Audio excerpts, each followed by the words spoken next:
Have you ever gazed up at the stars on a clear night and felt a sense of both profound smallness and incredible connection? Have you ever wondered what happens when this life, with all its joys and sorrows, comes to an end?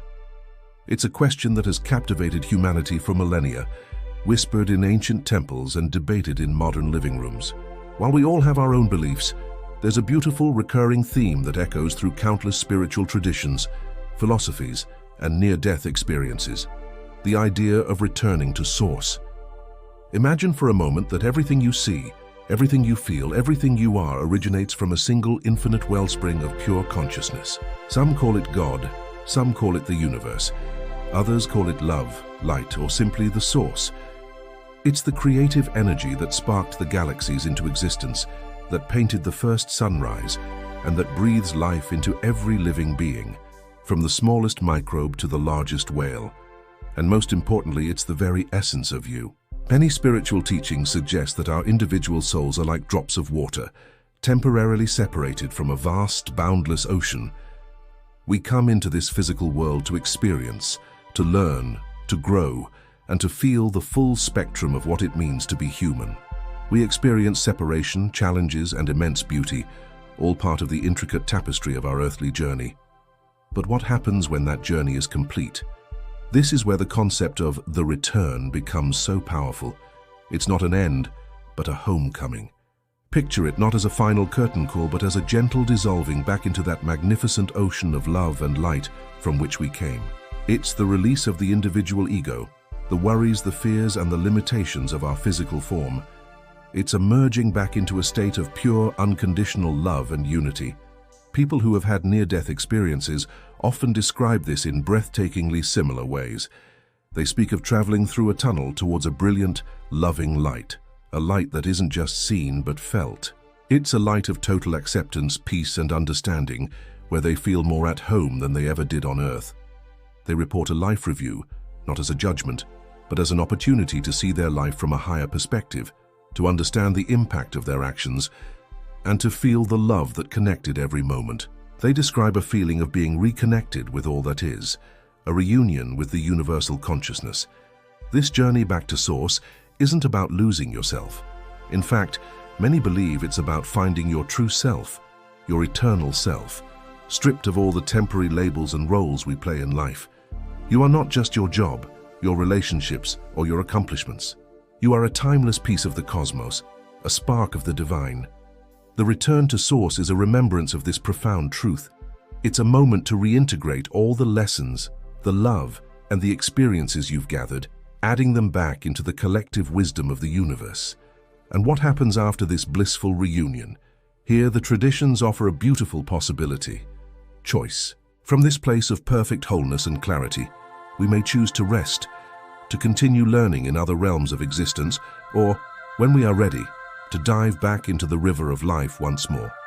We might choose to be born again, to take on a new form, a new set of challenges, and a new opportunity to experience the physical world, bringing with us the deep, soul-level wisdom from our time with the Source.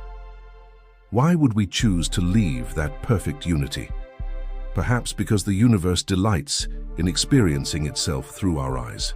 Through our laughter, our tears, our creativity, and our compassion, the Source gets to know itself in a new way. Each life is a unique song in the grand symphony of creation. Thinking about death in this way can radically transform how we live. It shifts the focus from fear of the unknown to an appreciation for the present. If this life is a precious, chosen journey away from and back to a place of infinite love, then every moment becomes sacred. Every connection we make, every act of kindness we share, and every challenge we overcome becomes part of our soul's beautiful, unfolding story. It encourages us to live more authentically, more lovingly, and more courageously, knowing that we are fundamentally safe, eternally connected, and always on a journey back home. So the next time you feel small or alone, remember the ocean you came from. Remember the stardust in your veins and the divine light within your heart. You are a part of something vast, eternal, and incredibly loving. This life is your adventure, your experience, your gift to the universe. And when your time is done, A warm, loving light is waiting to welcome you back, to embrace you and to say, welcome home. Thank you so much for joining me on this exploration today. If this resonated with you, I'd be so grateful if you'd like this video and subscribe to the channel for more conversations like this. I'd love to hear your thoughts in the comments below. Until next time, be well and live fully. What happens after death? This is one of humanity's greatest mysteries. And even though we may never truly know what happens after this life, there are still a lot of interesting ideas and beliefs out there that may help us get closer to understanding this mystery. Many people believe that when someone dies, they meet their ancestors or guides who came to welcome them. Let's talk about it. Have you ever seen or met an entity after someone close to you has passed away? If so, did that being try to communicate something with you? Let's start with a story that I remember hearing when I was younger. It goes like this. There were 3 brothers who lived quite isolated from the rest of society. They didn't have much use for technology, especially television. But one day they came across an old TV set and decided to watch it for the first time. The old box turned on with a violent static on the screen. The 3 brothers watched in awe at the moving images that suddenly filled their living room. Then they saw something that made the hair on their arms stand up. It was the ghost of their youngest brother who had passed away years before. He was smiling and waving at them through the TV. The brothers were shocked. However, their surprise quickly turned into terror, because on the same day, each of them also saw the ghost of their brother on their own TVs at home, right before they passed away themselves. Stories like these make us wonder if, when someone passes away, they really do go to a place where they can see and communicate with us. Or is it possible that our beloveds come back to say goodbye to us one last time before they pass on? Maybe, in fact, many different cultures around the world share similar beliefs. For example, some Native American tribes believe that when someone dies, their spirit goes to live with their ancestors and guides. These ancestors and guides are said to be the spirits of those who have died before them and have come back to take care of them. Meanwhile, other cultures, such as the Celts, believe that when someone dies, their soul is welcomed by the other souls of their family members and friends who have died before them. According to their beliefs, these welcoming souls then escort the newly deceased to a place where they can finally rest. Aside from meeting ancestors and guides, another common belief is that when someone dies, their spirit dissolves into oneness. This idea is often found in mystical and religious texts from various traditions. For example, in the Bible, Jesus says, "I am the way, the truth, and the life." This statement can be interpreted to mean that there is only one true path to existence, and that path is God Himself. When someone dies, their soul leaves their body and returns to God, dissolving all individuality and separation. In Hinduism, the concept of Atman, which refers to the true self or soul, is believed to be one with Brahman, which is the ultimate reality, or divine consciousness. According to this belief, when someone dies, their individual soul merges back into the great sea of consciousness from which it came. Similarly, Buddhism teaches that when someone dies, their consciousness ceases to exist as a separate entity and simply dissolves into the larger cycle of birth, death, and rebirth. What is this supposed to tell us about what happens after death? Well, these beliefs suggest that death is not the end of our existence, but rather a transition to a different state of being. Instead of thinking of death as an ending, we can view it as a doorway to a new beginning. When we die, our individual personalities and identities may cease to exist, but our consciousness or souls may continue on in some form. Of course, these are just beliefs and ideas. There's no real way to know what happens after death. And while many of these concepts may seem strange and even scary, they can also be comforting. The idea that our loved ones may be waiting for us on the other side, or that our souls will simply return to a state of oneness, can bring solace to those who are grieving. It's important to keep in mind that everyone has different beliefs, and that's okay.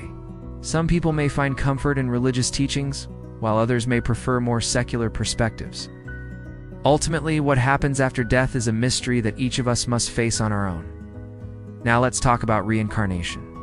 Have you ever wondered what happens after death? Is the journey over, or is there more to come? Many religions and spiritual beliefs offer different perspectives on what happens after death, and one of the most popular ideas is reincarnation. According to this belief, when someone dies, their soul is reborn into a new body. But why would this happen? Well, according to some beliefs, reincarnation happens as a result of karma.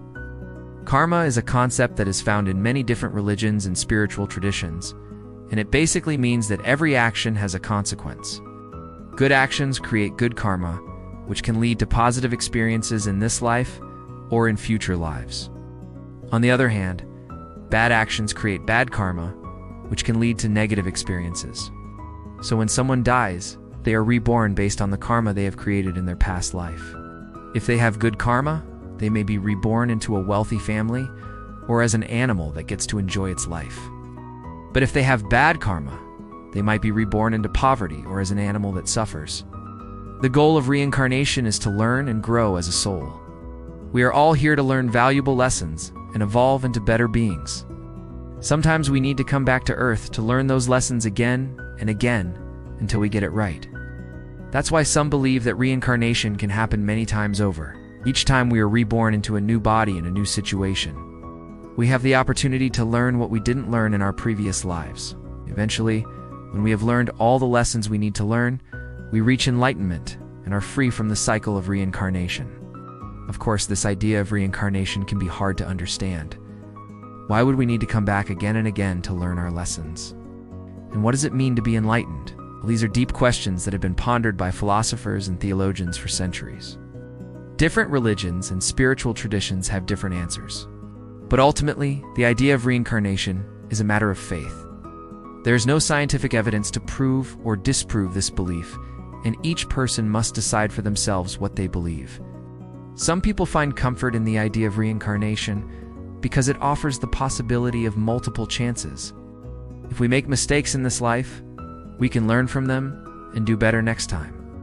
Others find the idea of reincarnation confusing and even frightening. The thought of being reborn over and over again without any real control over our circumstances can be overwhelming. Ultimately, what happens after death is a mystery that each of us must explore for ourselves. Whether we believe in reincarnation, heaven, hell, or something else entirely, the journey through death is a part of the human experience that has always captured our curiosity and wonder. Now let's take a look at a few different stories from around the world about what happens after death. In Japan, there is a folk tale about a young girl who died and went to heaven. When she got there, she realized that heaven was boring and all the other souls there seemed very unhappy. So she decided to go back to Earth to find her dog, who she missed very much. When she found her dog, she asked him if he wanted to come to heaven with her, but he said that he was happy on Earth and didn't want to go. He told her that the best thing to do was to return to Earth and live a new life. So the girl listened to her dog and reincarnated back onto the Earth. In ancient Greece, there was a myth about a hero named Orpheus, who was so talented at playing music that the gods themselves came down from Olympus to listen to him. But when he died, his music stopped and the gods became very sad. They didn't want him to die, so they sent Hermes down to Earth to bring him back to life. However, Hermes told the hero that he couldn't do that, because it was against the law of the universe. He offered Orpheus a choice instead. He could either stay in the underworld with his music and be worshipped as a god, or he could be reborn on Earth to live another life. Orpheus chose to be reborn on Earth, and that's why we have music and poetry today. Now I want to hear from you. You believe in any of these beliefs about what happens after death? Are there any other beliefs that you find interesting? Share your thoughts in the comments below. Remember to give the video a thumbs up if you liked it, and subscribe for more videos like this. Thanks for watching.